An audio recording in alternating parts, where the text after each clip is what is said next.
Evangelio de Marcos, capítulo 1. Estamos aprendiendo acerca de este Jesús.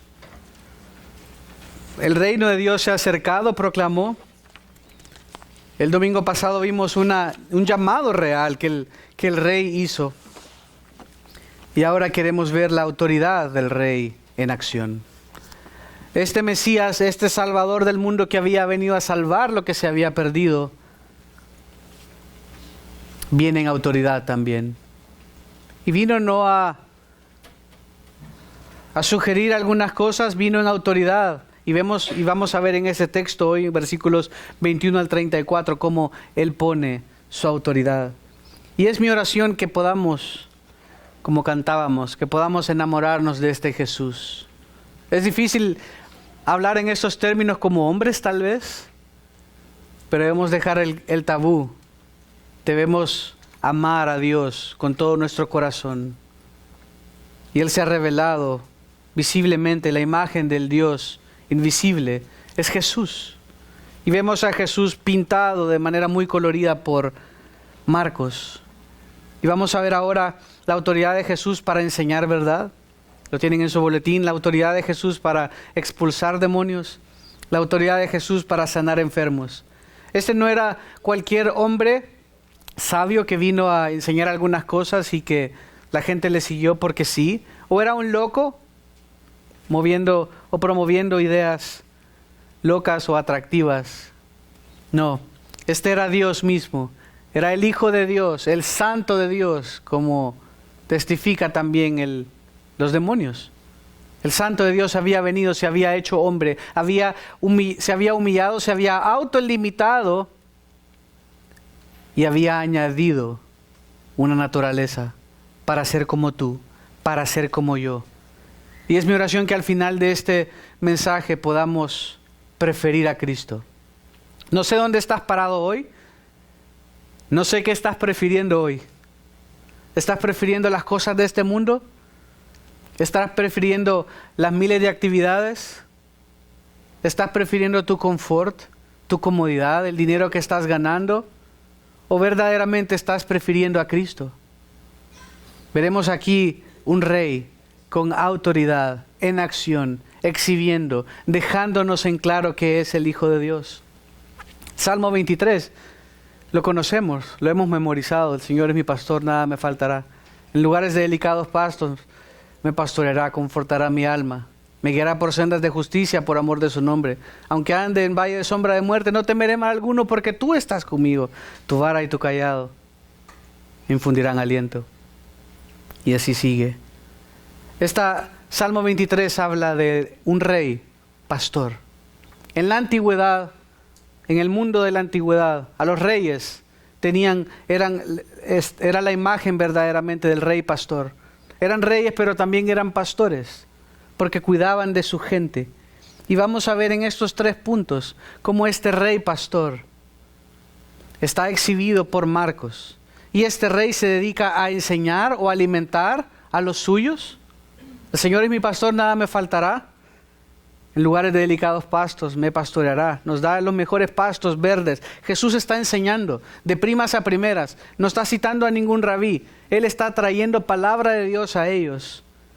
Luego también tiene autoridad para expulsar demonios. Aunque andemos en valle de sombra de muerte, no temeré mal alguno. Él está defendiéndonos de aquellos que nos están afectando, de nuestros enemigos. Más poderoso es el que está en el mundo, el que está en nosotros que el que está en el mundo. Vemos a ese rey pastor también en esa imagen, expulsando los demonios, liberando. Y finalmente vemos a ese rey pastor también sanando enfermos, cuidándolos en todo momento. El rey pastor no solo dirige, no solo orienta, no solo da cátedra, no solo da alimento, defiende de los enemigos, pero también sana, también cura a las heridas. Isaías 40, hemos estado leyendo Isaías 40 y leímos hasta el 40:11 y el 11 me encanta porque miren, se los leo rápido, no tenía planeado leérselos, pero se los leo para que se lo recuerden. Como pastor apacentará su rebaño, Este es el rey pastor. Es un rey pastor que viene en victoria, que viene con su mano poderosa. Pero en cuanto a los suyos, dice, los apacienta. En su brazo recoge a los corderos. En su seno los lleva. Tú no te pones en tu seno a alguien que no amas. O a alguien que no hay esa confianza. ¿No? Se pone en su seno, los lleva y dice, guiará con cuidado a las recién paridas. Habla de un rey que se interesa, que conoce a los suyos, que conoce la necesidad de cada uno. Los cuida. A veces sabía que el seno del pastor era una bolsa que tenían acá, que se ponían a las ovejitas que estaban lastimadas. Él sabe por lo que estás pasando. Él conoce tu dolor. Él sabía y Él sabe incluso que esa no es tal vez tu necesidad más grande. Nuestra necesidad más grande siempre es Cristo. Seamos salvos o no seamos salvos, es Cristo nuestra necesidad más importante. Pero ese rey pastor nos enseña, nos alimenta, nos cuida, nos guarda de los peligros, nos sana, cuida nuestras heridas. No es un Dios que está impasible. Quiere decir que no le afecta nada. Y está ahí como, a mí no me importa. Como los gobernantes de hoy en día, genuinamente. Tal vez algunos dicen que le interesan la población, pero no tanto le interesan los votos, tal vez. Y el dinero que puedan ganar. Pero Jesús es un rey que se interesa por cada una de nuestras necesidades. Y vemos, al expulsar un demonio, vemos al sanar enfermos. Vemos ese Jesús. Comencemos viendo entonces la autoridad de Jesús para enseñar. Versículos 21, Marcos 1:21. Voy a ir, porque son bastantes versículos ahora, voy a no leer todo el texto, sino vamos a ir de un solo al versículo 21. Entraron, dice, en Capernaum, y enseguida, en el día de reposo, Jesús entró en la sinagoga y comenzó a enseñar. Capernaum quiere decir, o se podría traducir también como la vía de Nahum. Se cree que viene así desde tiempos del profeta Nahum. Capernaum, la vía de Nahum. Era un pueblo, de hecho, muy de renombre. Era un pueblo bastante reconocido, de bastante poder adquisitivo. Era un pueblo de bien. Estaba al noroeste del mar de Galilea, alrededor del mar de Galilea, que vimos el domingo pasado, que no era realmente un mar, sino más bien un lago bastante amplio, alimentado más bien por el río Jordán al norte y salía también al sur por el río Jordán. Pero habían muchos pueblos alrededor del mar y había mucha vida. Había pesca, vimos y estudiamos que los discípulos no necesariamente eran los pobrecitos pescadores que a menudo imaginamos, sino que según posiblemente eran empresarios, inclusive por el texto que leímos, los que precedieron al versículo 21. Pues bien, dice que entraron en Capernaum. Vemos ahí, realmente desde ahí vemos un cambio. Porque Marcos nos había estado hablando desierto, nos había estado hablando de agua y vimos un poco de esto, pero vemos ahora a moverse Jesús del mar a la sinagoga, a un pueblo de más renombre, de más posibilidades económicas. Vemos un cambio de imágenes de pescadores a estar ahora con los escribas, que eran la crema innata de la sociedad religiosa. Vemos un cambio de Jesús estando en la periferia, en la barca, ahora estar al centro de la actividad religiosa. Vemos un cambio definitivamente. Marcos nos está llevando del mar, del lago de Galilea, a Capernaum, una ciudad importante. Es en la sinagoga, sabemos que el templo no estaba ahí, pero la gente iba a la sinagoga a escuchar la palabra de Dios, a reflexionar. Dice que entran en Capernaum y enseguida, dice, siempre Marcos tiene estas frases que transicionan rápido. Y enseguida, en el día de reposo, tan pronto llegaron el siguiente día de reposo, que era el sábado, Jesús entró en la sinagoga, como era la práctica, y comenzó a enseñar. Jesús comenzó a enseñar, es decir, no cualquiera podía enseñar. Se suponía que para enseñar debía ser un maestro, en este caso un rabino, como les conocían, y había tal vez un administrador de la sinagoga, no había como un pastor o alguien así, sino que era nada más el administrador y habían rabinos visitantes. Jesús, por lo tanto, llega como alguien en autoridad, llega como un rabino visitante, la gente ya le reconocía. Dice que entró en la sinagoga y comenzó a enseñar al grano, comienza a hacer lo que el Señor le había mandado hacer. Como veremos más adelante, en textos más adelante, siempre en el capítulo 1, Jesús va a dejar en claro que su prioridad era la enseñanza. Entró en la sinagoga, comenzó a enseñar. Miren Mateo, sin perder Marcos, Mateo 4, 23.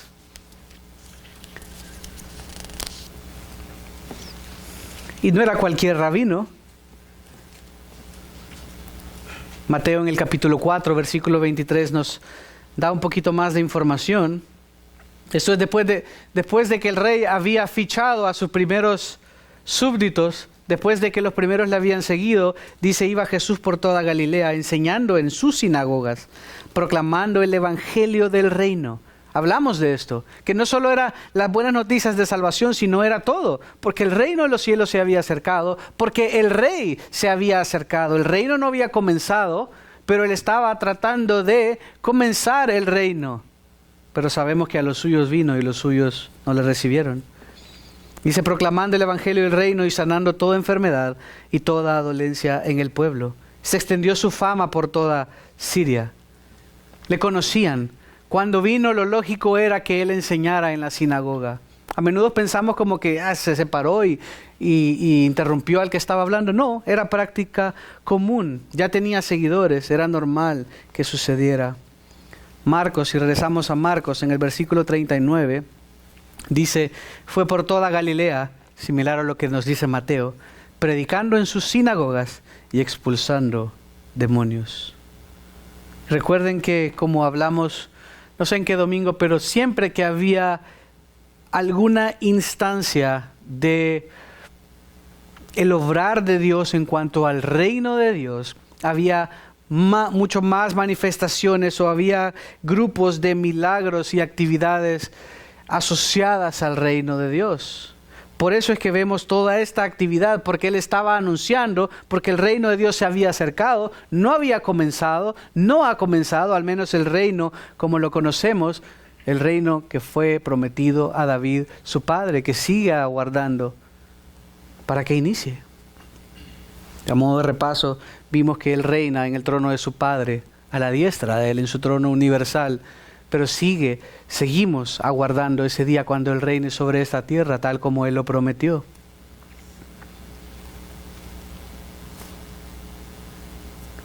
Jesús entró en la sinagoga, comenzó a enseñar. Y se admiraban, dice versículo 22, se admiraban de su enseñanza. Pero se admiraban no quiere decir de manera salvífica. Y podemos ver esto si recordamos, algo que recordamos muy fácilmente es cuando Jesús entró a Jerusalén y todos, Hosana, Hosana, y con palmas comenzaron a adorarle como rey, pensando que iba a derrocar a los romanos, porque es todo lo que querían. Pero esto no quiere decir de que sus corazones fueron transformados. De hecho, esa misma multitud, tiempo después, 4 días después, estaba gritando, en términos generales, crucifícanle. Y se admiraban de sus enseñanzas. Y acá fue que comenzó un problema, un conflicto con los escribas. Vamos a ver, va a hablar de los escribas. Los escribas eran la autoridad. Comenzó simplemente, el escriba era una de las autoridades religiosas, pero se había convertido en un grupo que enseñaba al pueblo en la sinagoga. Primero se encargaban simplemente de transferir o de copiar la Biblia, y era un trabajo que tenían que estar en completa soledad, sin interrupción, transcribiendo, sin equivocarse, A, B, pasando palabra, letra por letra, código tras código. Pero con el tiempo ellos comenzaron también a enseñar y eran un referente de la ley. Entonces el hecho que Jesús, vamos a ver, si solo dice se admiraban de su enseñanza, hasta ahí no hay ningún problema. Pero vamos a ver por qué comenzó a causar conflicto. Porque Jesús tiene autoridad para enseñar verdad. Sabemos que el judaísmo se había convertido en una religión humana. habían tomado aspectos de verdad y la habían convertido en una religión. Habían puesto cargas más pesadas. Y los escribas y las autoridades religiosas sabían y se comenzaron a dar cuenta que este Jesús, que afirmaba ser el Hijo de Dios, era una amenaza para su poder, era una amenaza para el control del pueblo. Sabemos que la religión, por eso Karl Marx dice la religión, o dijo que era el opio de los pueblos, porque la religión controla, la religión mata, la religión subyuga, la religión te dice sí, puedes hacer esto, no puedes hacer esto. Pero esto no es el evangelio del reino. Esto no es lo que Jesús vino a ofrecer. Entonces, en mexicano, les estaban quitando la chamba. Ellos tenían el poder, el control. No les interesaba, aunque hubiera reyes, porque los romanos estaban a cargo. Ellos tenían su dinero. Ellos tenían su poder sobre los feligreses. Y Jesús había venido a amenazar su poder, su control sobre la gente. Versículo 22 dice que la gente se admiraba de sus enseñanzas. ¿Pero por qué? ¿Es porque simplemente hablaba bonito? Jesús era guapísimo y era súper extrovertido. ¿Es eso lo que admiraban de sus enseñanzas? Antes de seguir, miren Mateo 7:28. Mateo 7:28.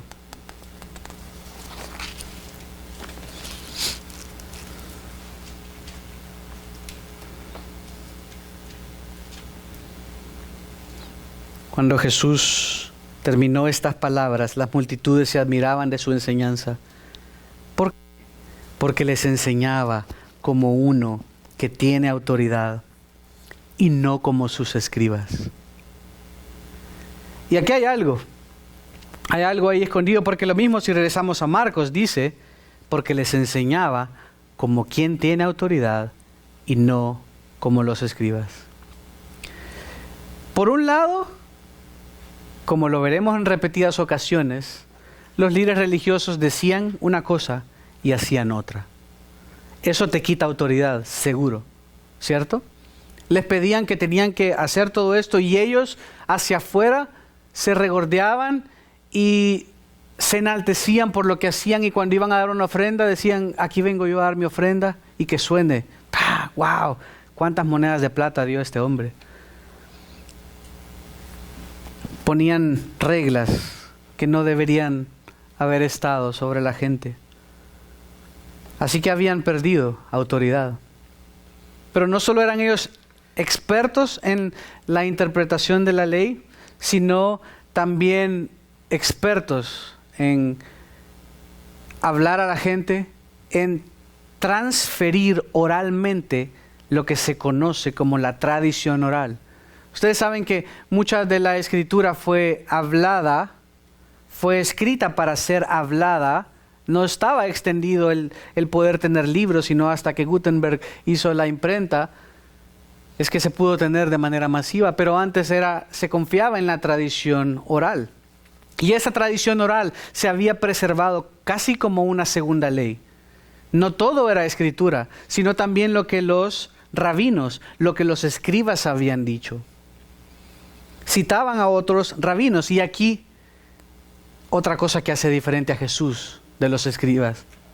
Cuando dice como quien tiene autoridad y no como los escribas, hay dos cosas importantes. Me enfoco primero en los escribas y después en la palabra autoridad. Los escribas, como ellos enseñaban, eran citando a otros rabinos, citando a otros maestros. Es decir, la autoridad de los escribas era una autoridad derivada. La autoridad no residía en ellos. Habían estudiado, tenían el equivalente ahora de un doctorado en teología, y todo lo que hacían es lo que se hace en un doctorado de teología. Si tú lees una tesis de esas, todo lo que hace el doctor es recopilar fuentes y averiguar acerca de un tema específico ¿Qué es lo que se ha dicho en el mundo académico? En todos los idiomas. Y analizar esas conclusiones a favor o en contra y proponer una tesis que altere un poquito o que apoye lo que tú quieres decir. Esto es lo que hace un PhD, un doctorado en teología hoy en día. Y es lo que hacían estos rabinos, es lo que hacían estos escribas. Era una autoridad derivada porque ellos mismos no tenían la autoridad. Lo que hacían es explicar lo que rabinos atrás de ellos habían dicho, que era parte de la tradición oral. Pero hay algo. Dice que admiraban a Jesús porque les enseñaba como quien tiene autoridad. Los escribas no tenían autoridad en ellos mismos. La raíz de la palabra autoridad, la raíz es usía en el griego y también podría traducirse como de su misma sustancia. Quiere decir que Jesús estaba hablando algo que residía en él mismo. Cuando les enseñaba como alguien que tenía autoridad, les estaba enseñando algo, información, verdad, principios que no los había dicho alguien, sino que se originaban en ellos mismos. Jesús mismo era la autoridad. No tenía necesidad de citar a todos estos tipos inteligentes, sino que él hablaba y por eso a cada rato dice, oísteis que fue dicho, pero yo os digo. Sí, ellos dicen esto, pero yo os digo. ¿Acaso no es más importante sanar a alguien aunque sea el día de reposo? Jesús habló como la autoridad. Porque Jesús es la autoridad. Y una pregunta sencilla para ti, hermano. ¿Quién es la autoridad de tu vida? Tal vez es tu esposa. ¿Por qué se ríe? Tal vez es tu jefe, tu mamá, un político. ¿Quién es la autoridad en tu vida? Hoy en día está mal logrado, está transgiversado todo lo que es importante. Todo. Cuenta un filósofo de un día que hubo un asalto a una joyería. Pero este asalto fue un poco diferente. Entraron los ladrones de noche y ¿saben qué hicieron? No se llevaron nada. No se llevaron nada. Lo que hicieron fue cambiar las etiquetas de los precios. Ustedes saben que el circonio, por ejemplo, es la versión barata o de plástico de un diamante. Entonces pusieron al circonio, al anillo de circonio, el precio de un diamante y al precio del diamante el precio del circonio y así sucesivamente. Alteraron todos los precios de tal manera que pudieran venir a comprar en 5 pesos el diamante que costaba 5,000 pesos. ¿Cierto? Hoy en día, a diferencia de ese diamante, realmente no cambió el precio. Fue alterado. Alguien les engañó para hacer ver que eso no tenía valor. Y alguien les enseñó que esta basura tenía muchísimo valor. Este es el mundo hoy en día, hermano. A lo bueno llamamos malo y a lo malo llamamos bueno. A lo que no tiene valor le damos todo el valor del mundo. Y queremos todas las novedades que salen en el mercado. Y las últimas ropas. Y los últimos todo. Pero como el mundo dice que Dios no importa, que la religión oprime, etcétera, etcétera, asignamos un lugar aquí, acerca de Dios, solo para un día, solo para tal vez, solo para obras de beneficencia.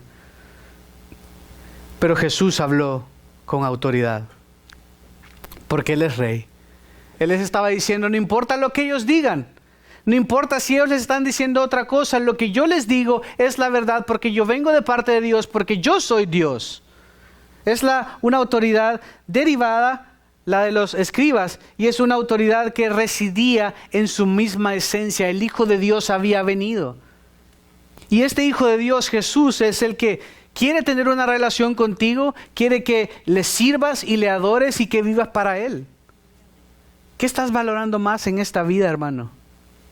¿Estás tomando a Jesús y su palabra como tu autoridad? ¿O estás dejando que los estándares de este mundo digan lo que es importante? Solo tú puedes saber. Solo tú puedes analizar cómo pasas tu tiempo, en qué basas tus decisiones, en qué ocupas más tu vida, tus finanzas, tu tiempo. Que nunca perdamos también esa admiración, pero por Jesús, no por un predicador. Hoy en día a veces se idolatra predicadores, y hay predicadores famosos y otros no tanto, y así, y la gente se va por ellos. Pero este no era un predicador, este era Jesús. Juan el Bautista, que estaba supuesto a apuntar a Jesús, cuando llegó Jesús, el Señor lo apartó del camino y Él mismo dijo: he aquí el Cordero de Dios que quita el pecado del mundo. Hermano, que nunca pierdas el asombro, que nunca pierdas la admiración por la palabra de Dios, por la persona de Cristo, el amor por Él, que nunca pierdas esa admiración. Porque si tú dejas de admirar esa perla de gran precio, entonces quiere decir que no es que ya no estés admirando, estás admirando algo más ahora. Ahora estás tal vez más enfocado en tu carrera, estás enfocado en tus hijos y en el corre-corre de todas las actividades, o estás enfocado en hacerte un nombre. Que no pierdas esa admiración hacia Jesús. Que no pierdas que su palabra es la autoridad. Por eso acá damos la primacía a la palabra y leemos la palabra y hablamos la palabra y vamos versículo por versículo, porque no es mi palabra. Yo solo soy un vocero. Yo solo les estoy diciendo: esto es lo que dijo el Señor. Él es el que quiere que obedezcamos. Yo no importo. Yo moriré y tal, pero su palabra es la que permanece para siempre. La autoridad de Jesús trasciende también, su autoridad de hablar verdad, pero dice que también es tu autoridad para expulsar demonios, algo que no era cosa sencilla. En ese momento, dice versículo 23 de Marcos 1, estaba en la sinagoga de ellos un hombre con un espíritu inmundo. Y esto ya te deja mucho que desear, porque no se suponía que alguien endemoniado estuviese en un lugar que era altamente sacro. Era el Sabbat, era un lugar sacro, y si eso era de Dios lo que se estaba haciendo ahí, y si las personas que estaban ahí de Dios eran de Dios, pues este endemoniado no hubiese querido llegar. ¿Para qué? Le incomodó, de hecho, cuando llegó Jesús, pero con los demás estaba bien tranquilo. Con los demás no se incomodó. Y eran los religiosos, ahí era la meca de la religión. Pero con los demás no tuvo problemas. ¿No has pensado en esto? Qué difícil. Es como: ¿qué pasó, compa? Qué difícil.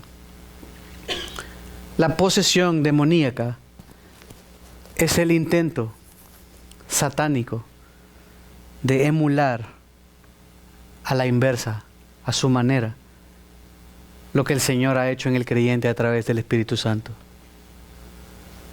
Es el intento de Satanás de imitar de manera torcida la llenura del Espíritu Santo en el creyente.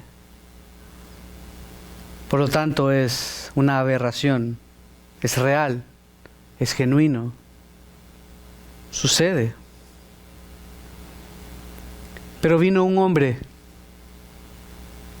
en la perspectiva que estamos viendo, pero era el rey, a defender lo que era suyo, a reconquistar lo que le pertenecía, a decir: este es mi reino y aquí no hay cabida para mis enemigos. Eran sus enemigos. Y veremos detalles que a veces tal vez se nos escapan típicamente. Dice que el endemoniado, el espíritu inmundo, comenzó a gritar: ¿qué tienes que ver con nosotros, Jesús de Nazaret? Es una frase un poco extraña, pero que realmente es una pregunta que se hace en griego para una agresión sin provocación. ¿Qué es eso? Para decirlo en español. Tú estás ahí, Faustino está ahí, y José viene y le pega a Faustino en la cabeza, así como cuando éramos chiquitos. Ya saben, los niños son tremendos y se pegan. Y entonces, ¿qué haría Faustino? ¿Qué te pasa? Porque si estás molestando y te pegan, pues ya sabes qué le pasa, ¿no? Pero Faustino estaba ahí, no hizo nada, y José viene, ¡guácata!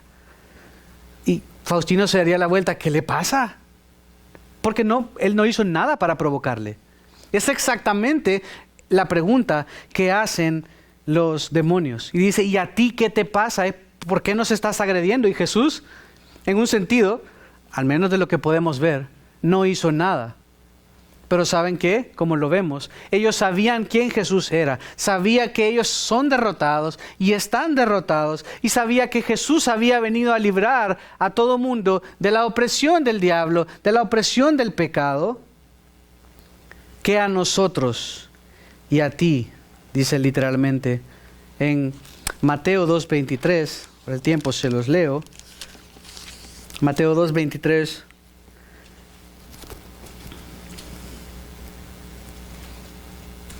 No, perdón, no vamos a leer eso.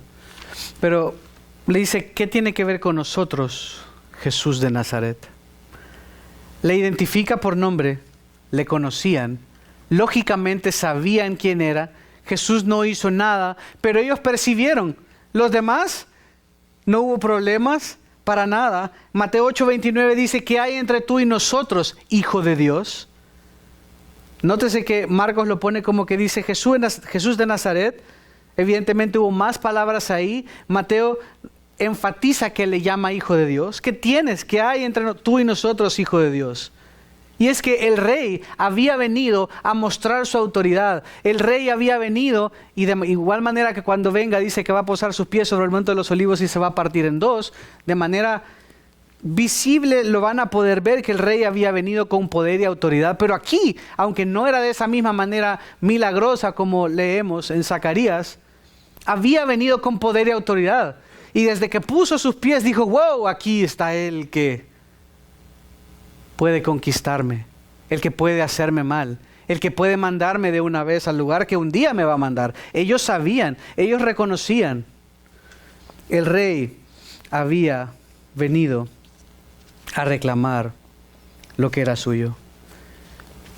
Sé que en México sucede también con los narcos, pero en El Salvador, al menos tiempo atrás, porque ahora está un poco controlado esto, pero habían barrios, habían vecindarios que tú no podías entrar, porque estaba tomado por las pandillas, por las maras, como les conocemos, y tú no puedes entrar, porque es territorio de alguien más. Ese territorio, como Adán pecó, ese territorio, todo este mundo, el Señor de este mundo vino a ser Satanás y sus secuaces. Pero en eso viene el heredero legítimo, el que verdaderamente tiene el control de esto, el que tiene el poder para destruirlos. Por eso dicen, wow, ¿qué nos vas a hacer? Pero no es tan pasiva la respuesta de él.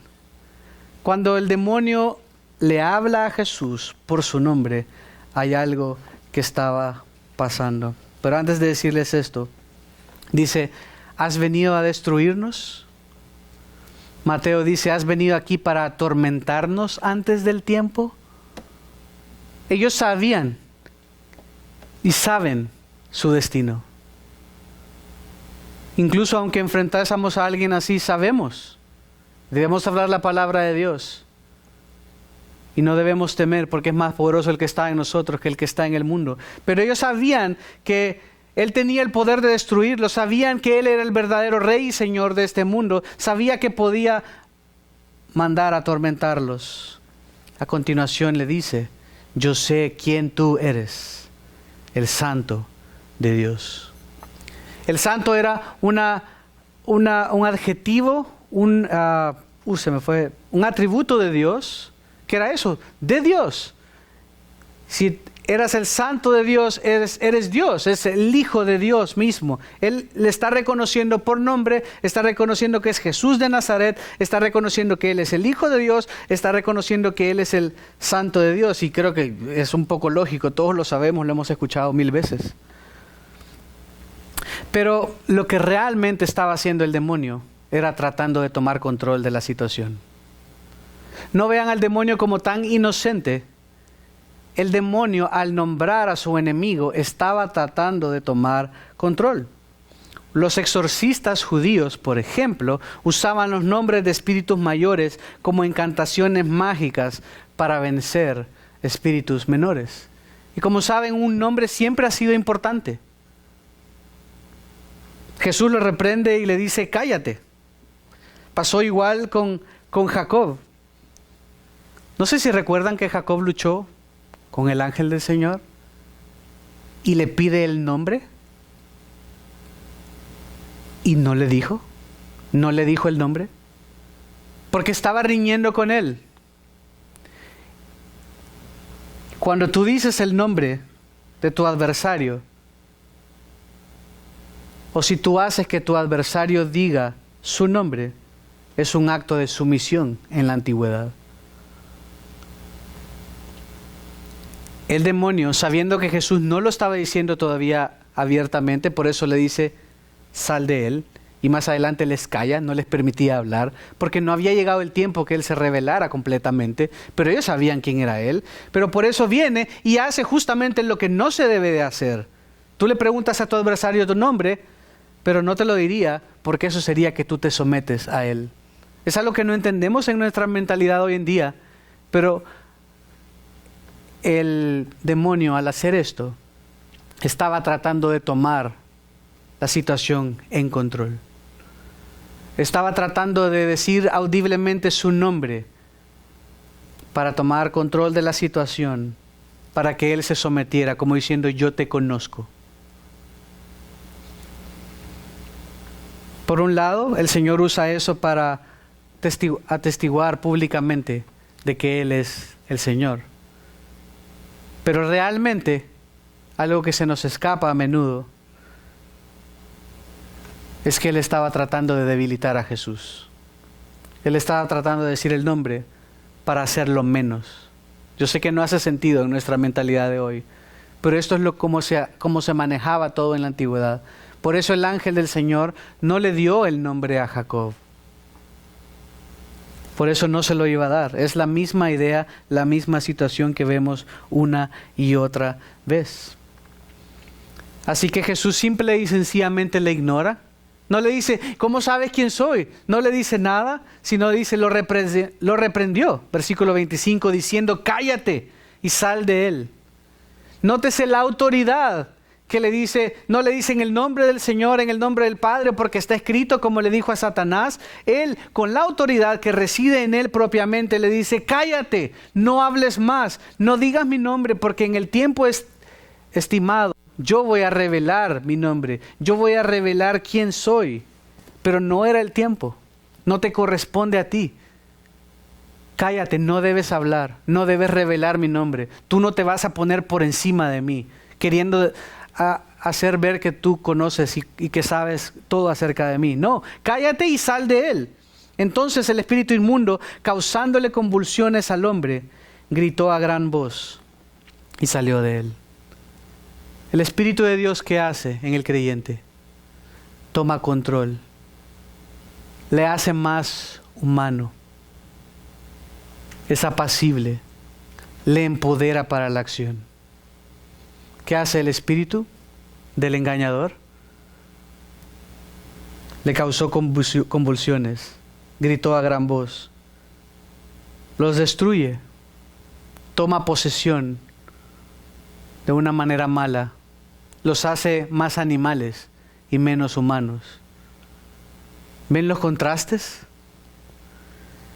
¿Y qué pasó en el versículo 27?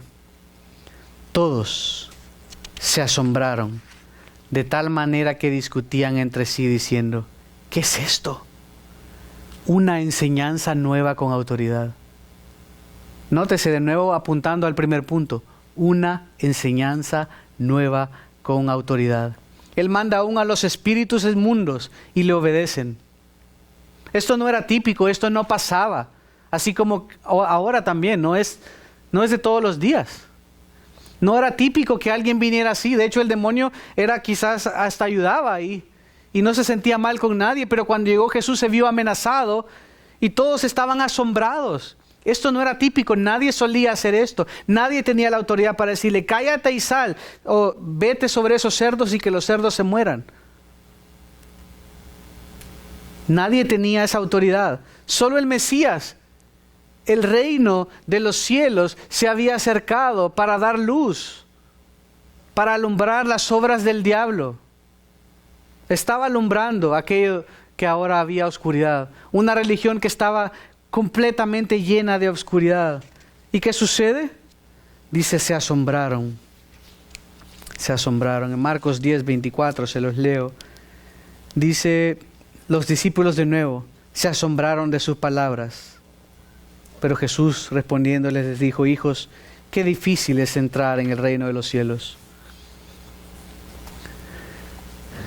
Hermano, yo no sé si Jesús produce asombro en tu vida.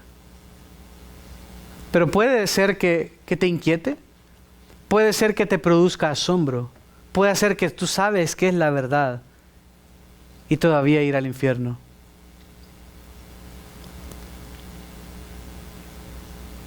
Que el Señor te permita verdaderamente tener un asombro, como quien mira a alguien que admiras, y querer ser como Él y seguirle. De nada sirve asombrarte por, wow, lo que has visto y decides no seguirle. De nada sirve asombrarte y verdaderamente no tomar tu cruz cada día y seguirle. Que nunca perdamos ese asombro por el Señor. Ese rey pastor que vino a derrotar las huestes de maldad también. Son enemigos derrotados, no debemos temerle. Yo creo que todos de chiquitos temíamos a la muerte, a la noche. Y no quería, yo me tapaba porque no quería que nada me viera y como que si hubiera algo ahí, aunque esté tapado, me va. Pero así pensamos de niños. No debemos ni sobredimensionarlo ni quitarle importancia, pero debemos saber que más poderoso es el que está en nosotros que el que está en el mundo. Que este mismo Dios sigue obrando, que este mismo Dios sigue librando almas del infierno, llevándolos al cielo, que hay gente muriendo, que hay gente ahí que está simplemente enojada porque puede ser que tenga muchas cosas encima, pero incluso puede haber muchos que estén llenos de demonios. Y Jesús es capaz de librarlos. Y por eso necesitamos proclamar la verdad. Por eso necesitamos proclamar a toda criatura la verdad del Evangelio. Todos se asombraron de tal manera que discutían entre sí. Una enseñanza con una nueva autoridad. Él manda a los discípulos, a los espíritus inmundos, y le obedecen. Porque todo va a ser sometido a sus pies. No hay espíritu el cual sea más poderoso que Dios. Y dice versículo 28, enseguida su fama se extendió por todas partes. El renombre de Jesús se extendió por todas partes. ¿Por qué? Porque este Jesús había venido a hablar con autoridad, había venido a expulsar demonios, cosa que nadie hacía, y no de esta manera. Ni siquiera se manifestaban. Qué triste que los incrédulos se sientan cómodos en medio nuestro. Qué triste que endemoniados se sientan cómodos en medio nuestro. Eso habla mucho de nosotros si nos pasara esto, ¿no? Pero si dejamos la luz de Cristo brillar, va a haber incomodidad. Si dejamos la luz de Cristo brillar, el Señor va a hablar, el Señor va a obrar. Se extendió su fama por toda la región alrededor de Galilea. Es lo que quería, es lo que había venido a hacer. Se nos fue el tiempo para, no quiero hacerlo la carrera el último, la autoridad de Jesús para sanar enfermos. Así que vamos a parar ahí, pero hermano, que nunca pierdas ese asombro por Jesús. Quiero que cantemos una canción, se llama Cristo mi sabiduría. Quiero invitarte a que medites bien en sus palabras, que medites bien en lo que dice, que no dejes de asombrarte de Jesús. Y si tú tal vez has estado cerca de Jesús, de la religión, sabes que es bueno, sabes que tienes que estar acá, pero te das cuenta que realmente no eres hijo de Dios. Tal vez eres uno de esos que se maravillan y te maravillas de ver estas cosas, pero tal vez tu corazón no ha sido transformado hoy en día. Nunca es tarde para venir y decir: Señor, perdóname. Lávame con tu sangre, hazme nueva criatura, hazme tu hijo. Para que podamos cantar: su manto por el mío. Él te dio su manto de justicia, tú le diste sus pecados. Hermano, y si tú no estás viviendo con suficiente asombro por tu Salvador, si tú no te estás maravillando, si tú no estás reconociendo que Él es el Señor, que Él te defiende como ese rey pastor de tus enemigos, que Él es el que ha hablado y que debemos escuchar solo a Él y no dejar que nadie redefina las prioridades de este mundo, sino tener y buscarlo a Él primeramente, que todas las demás cosas vengan por añadidura. Que este sea el día en el que tú pides perdón y te comprometes con Dios a decirle: Señor, no quiero vivir mi vida en lo natural, quiero vivirlo de manera sobrenatural, aferrado a ti. Hermano, eso es sobrenatural. Lo que el Señor hace de cambiar nuestro corazón de piedra en uno de carne es el milagro más grande. El hecho que tú puedas estar triste, preocupado y al mismo tiempo aferrado a Dios, a lo que no ves, confiando en Él, es un acto sobrenatural.